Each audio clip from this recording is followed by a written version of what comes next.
Sometimes young people feel they're going to remain young forever, and then they have the luxury to take risks, but those risks can actually be the reason why you're not healthy at an older age.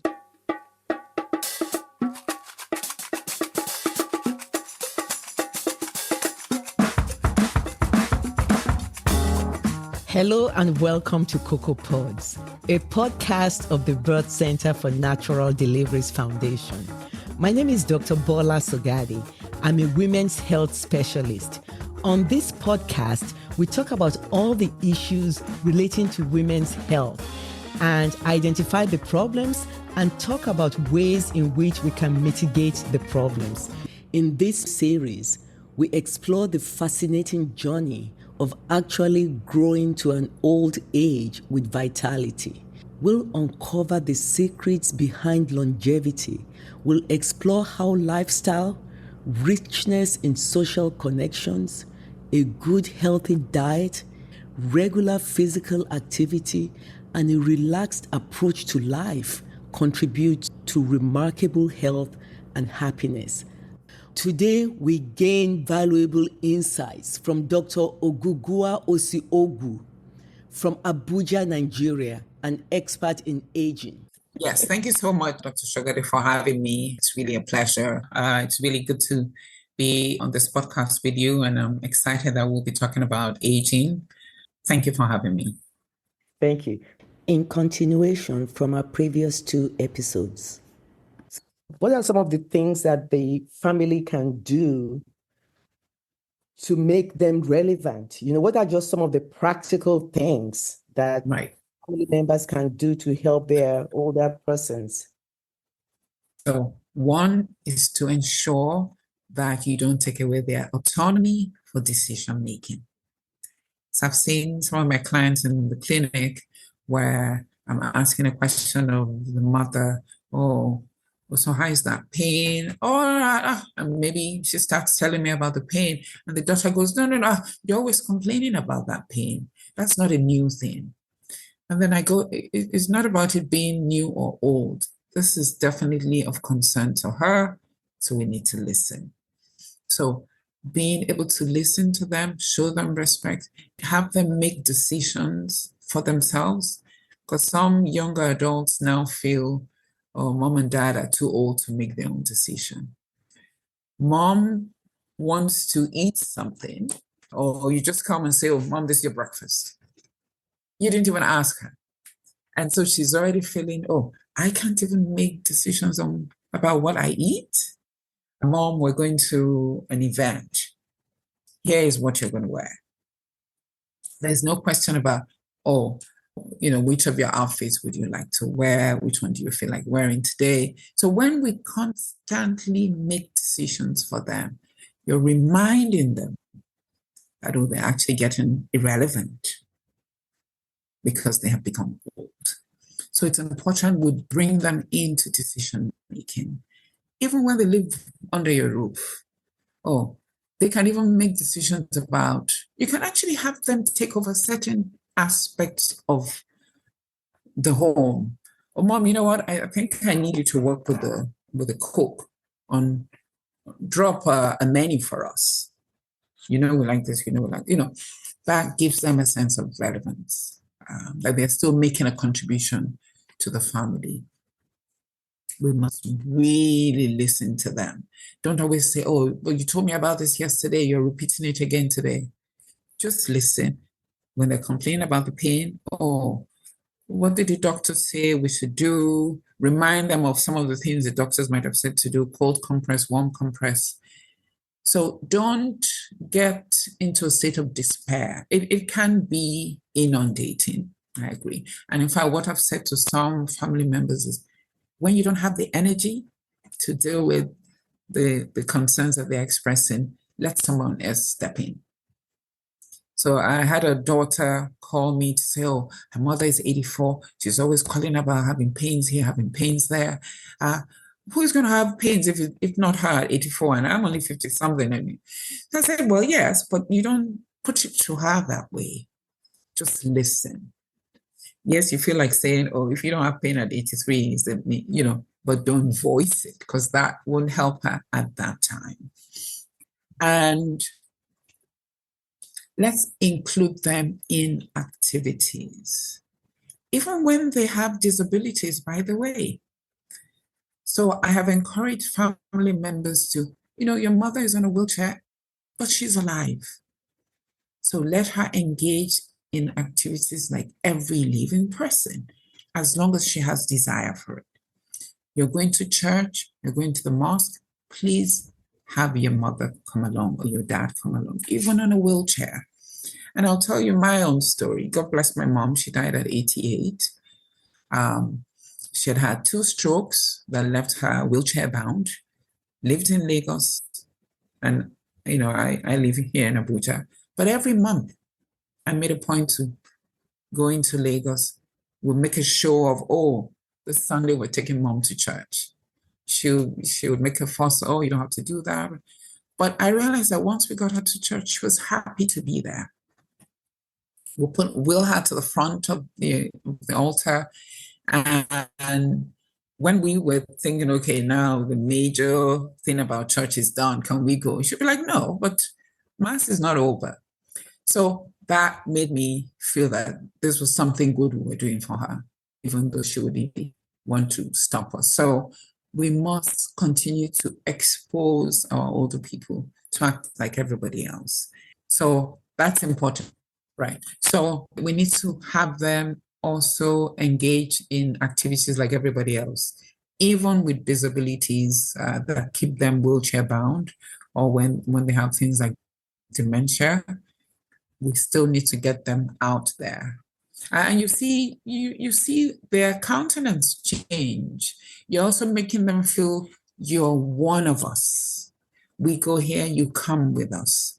We respect you, we cherish you in spite of your disability. You're saying we're not ashamed of you just because you have a disability. We're also saying you're alive, and so participate like every living person. And we ask them about their desires. What is it they would like to do? Because there's some you're 70, and I say you could live another 20 years. What would you like to be doing over those 20 years while you're waiting to be called up? Because the mindset also needs to change, which is why we're doing a lot of advocacy. Can get you an university across the world where they provide some courses where you're not taking exams or anything, just for the fun of it. And a lot of the older people participate in this. And like I said earlier, I learn from my clients. The professors in those classes tend to learn from the older persons. But again, it's a platform to just allow them come, engage, share experience with each other, and continue to feel relevant. So you did say that some of the older people might want to enroll in just classes for learning. Yes. It could be flower arrangement class, something, anything at all, bead making. So when I trained in the US, there are senior citizen centers that actually, there are platforms for these seniors to just come and you see 80, 90-year-olds doing choreographic dancing. I mean, I used to feel ashamed that, So yes, once you have desire for it, but if you desire it and there's no platform, you don't get to experience it. And that puts a limit to what you can do. And that's what the WHO is actually trying to do with this decade of healthy aging, 2020 to 2030, reminding governments, professional groups, academics, to say, look, let's look at the older adults, make sure we create an environment for them to live healthy and be able to express themselves, engage with society, live healthy lives that allows them to continue to contribute to society. There is a lot they can contribute, but if we don't give the platform for them to come to, the society would actually lose from that wealth of experience that they can share with us. Yeah, you're right. And my mom, she's 85. She goes to a senior center. And, Yeah. one of the unspoken advantage is that she would say, oh, that 92-year-old did that exercise. So I'm going to learn how to do that tomorrow. So it's kind of Exactly. pouring each other on to being better, To do more. to do more, Mhm. And like you said, Mhm. when they grow older is when they have just the wealth of experience, life experience and knowledge. And Mhm. it would be wise for the younger people to tap on them, to tap on this Mhm. experience and not miss out. So, thank you for bringing that up. But I wanted to bring on for the young people, what is the role of the microbiome, because nowadays, people are talking about the human gut microbiome. And, they say this consists of trillions of microorganisms living in our digestive tract that they have been shown to have significant impact on aging and overall health. So what is the use of probiotics, prebiotics, and dietary modifications? I know you talked a lot about dietary modifications, but what is the role of these in the youth in preventing aging for younger people? Mhm. Right. So something about you are your gut, or your gut health is your health. With the practice of excessive alcohol use, smoking, poor exercise, all of this actually affect the milieu of the gut. Then the over-the-counter use, especially of antibiotics, that then change the equilibrium of the bacteria that should be in the gut. Substance abuse, all of those have been linked to change in the bacterial load or the equilibrium of bacteria in the gut. So being able, again, going back to that diet that is plant-based, really important in ensuring gut health. The animal-based diet don't tend to lead to more inflammation. Remember, I talked about inflammation, and those are some of the things we're trying to avoid by avoiding animal-based food, in addition to the risk of high cholesterol and all of that. So plant-based, high-fiber diet to maintain gut health. Drinking of loads and loads of water, also to maintain gut health. And our proteins also to come mainly from plant sources. All of this will help us to maintain gut health.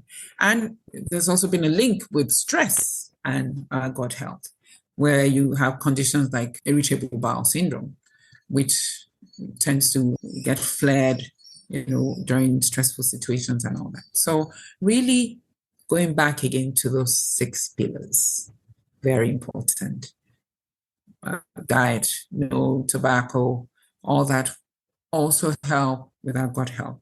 Where there's a disequilibrium, the use of probiotics. So there are people who, despite this lifestyle habits, still have some disequilibrium with the gut bacteria, and the probiotics are actually very helpful in maintaining gut health and resetting the normal flora of the gut to actually be able to reduce, again, those inflammatory processes that lead to some of these age-related diseases. So, additionally, another fact about slowing down the aging process is the impact of autophagy enhancement.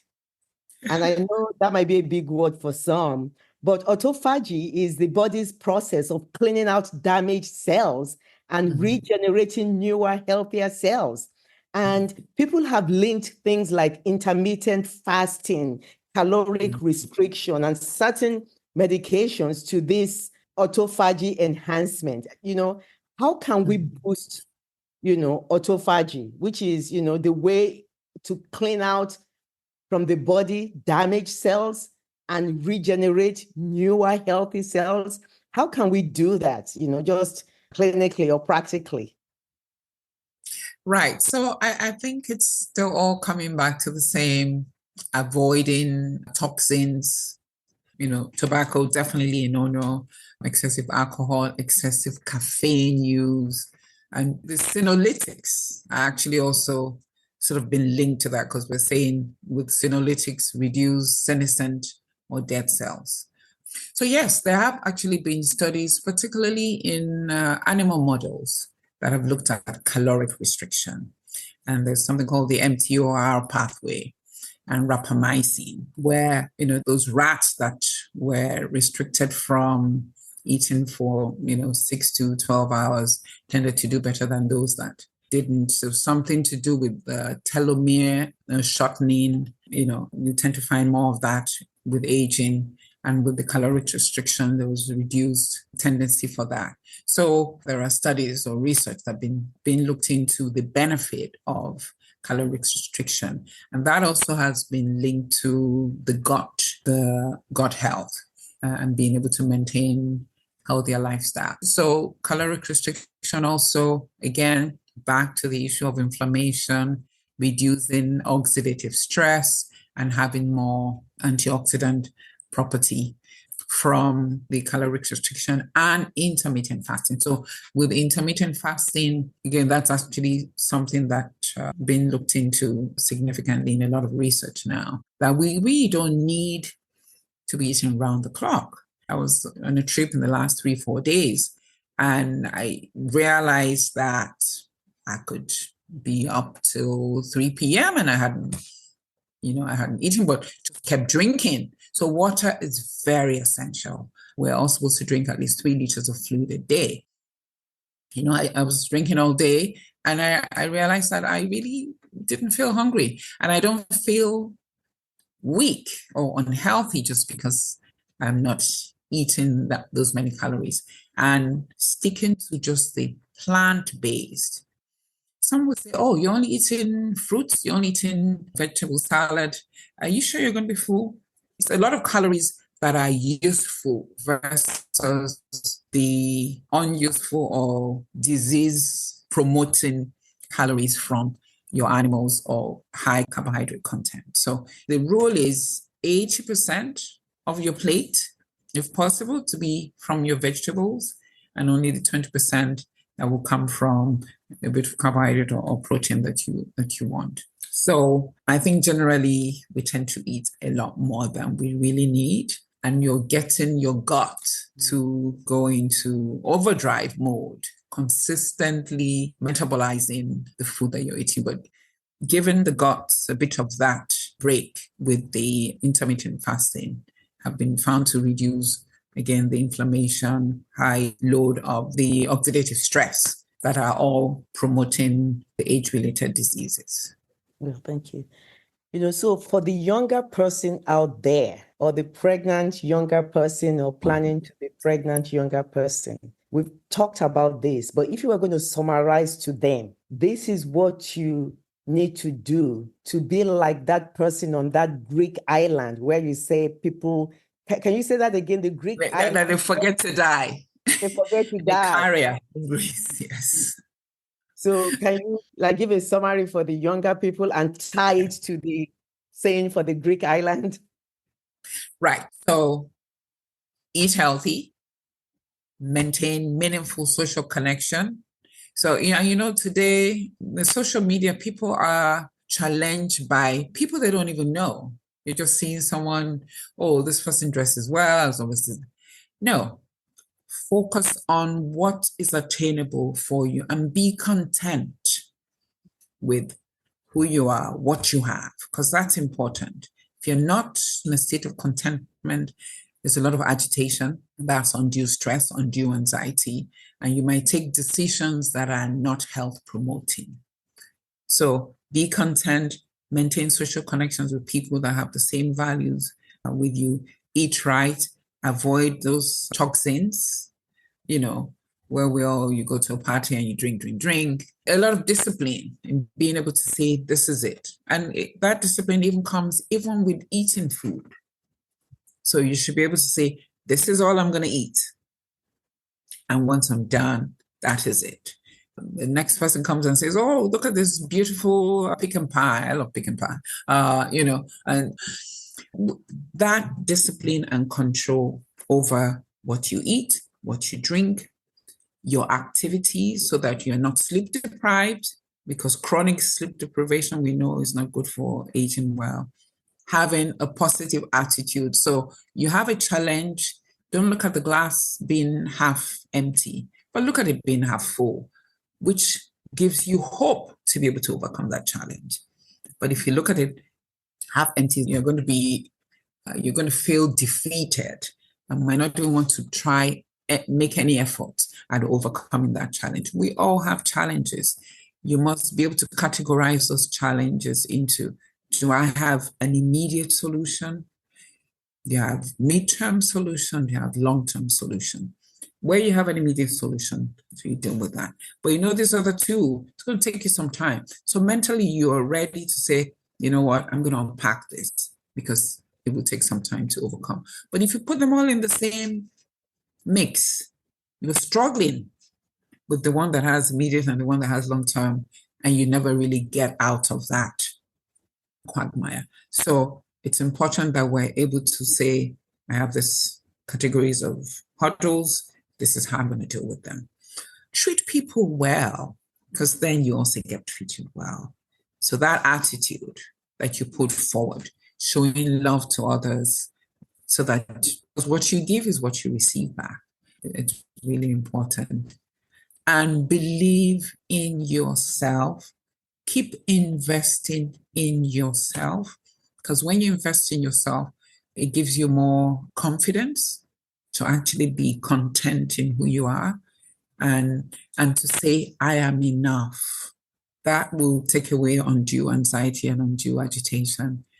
And you keep working progressively towards achieving what your life goals are. And that means you must have certain goals in life that you want to meet, and just work progressively towards them, making progress every day. One of the things, even not just for young people, even for older people, to always count those blessings. Every day you've made some progress. Give yourself a pat in the back, rather than say, oh, I had 10 things I wanted to achieve. I've only achieved 2 because I haven't achieved this 8. Oh my God. For the 2 that you have achieved, celebrate them, so that you have freedom of mind to now work on, okay, this other 8, how am I going to tackle them? But if you go into a state of defeat because you achieved less than you had anticipated, you won't be able to even move forward to overcome the other 8 in the subsequent days to come. So it's important that we celebrate wins and not always focusing on the things that are undone or unachieved. And make sure you identify a general practitioner, a clinician that you're seeing annually and in between whenever there's a problem. Very important that somebody has your history. If there's something, they already know, oh, this person has this person has that. Unlike the situation where you're just doctor shopping, you go from Dr. A to Dr. B to Dr. C. You haven't given any of them the luxury to have your history and be able to take good care of you when you're in need of their care. So it's important, and you're going in for those regular checks. Sometimes young people feel they're going to remain young forever, and then they have the luxury to take risks, but those risks can actually be the reason why you're not healthy at an older age. So measure the risks that you take, both financially and otherwise, because the financial risk also puts you in a psychological state of anxiety, depression, if you haven't taken the appropriate risks. And spirituality. There's a lot of studies now that are looking at the benefit of this, even for control of things like diabetes and hypertension. We just feel that it's a way to measure how you live life, to keep it in check. All of these things I talked about, the fear of not following the will of God would make you actually keep to some of these things that we talked about, not smoking, not indulging in substances, treating other people well, and all that. All that will come when you feel that you need to come under the control of a higher being, of your creator. So that helps significantly. And maintaining good, meaningful relationships. So I find that a lot of young people are investing time and sometimes money in relationships with friends, and they deprioritize family. So you find an 80-year-old whose younger adult children are, flying from here to there for events for their friends, and a whole year might go by and they have not physically seen their parents. So we must prioritize nurturing relationships with parents, with family. Family is also important. In fact, family, because when it comes down to it, your family members are the ones that are going to leave everything else to meet your needs. I mean, there are friends who can be family members, but we must be able to have a balance in deepening relationship, not just with the friends as we're growing up, but also family members as well, your parents, your siblings. Really important that you maintain good relationships with them so that they are then your support base, and you also remain part of the support base for them as well. Wow. We have been talking to Dr. Ogugua Osi-Ogbu. She is an aging medicine specialist and a pioneer in Nigeria. She lives in the city of Abuja. And so, as we close, can you tell us a fun fact about you? Just something. I don't know. Did you? Oh yeah, you did see me do that dancing in the bus. I love to dance, and just in Nairobi for a 50th birthday party, and I kept dancing. Somebody came and said, and see, I didn't think that, you enjoyed doing this. I said, yes, I love music. I love to dance. So that's one fun fact. When I actually met my husband, he looked very serious. And I thought, I'm not sure that he can be my partner. It doesn't look like he even listens to music, let alone dance. And in conversation, it came out that he actually loves music. And I said, thank you, Lord. So that's how much music and dancing, how important those two are for me. So yes, I enjoy music, I enjoy dancing. And I do dance with some of my patients in the clinics, especially the older ones with dementia, some fun, nothing heavy. So I say something and I say, can you sing a song for me? And then they sing, and then they get up and we're dancing, and they're happy about that engagement. So yes, this is a doctor that enjoys music and dancing. Thank you so very much for that. Next episode. Some people, they just see the doctor and they don't even know what the visit was about.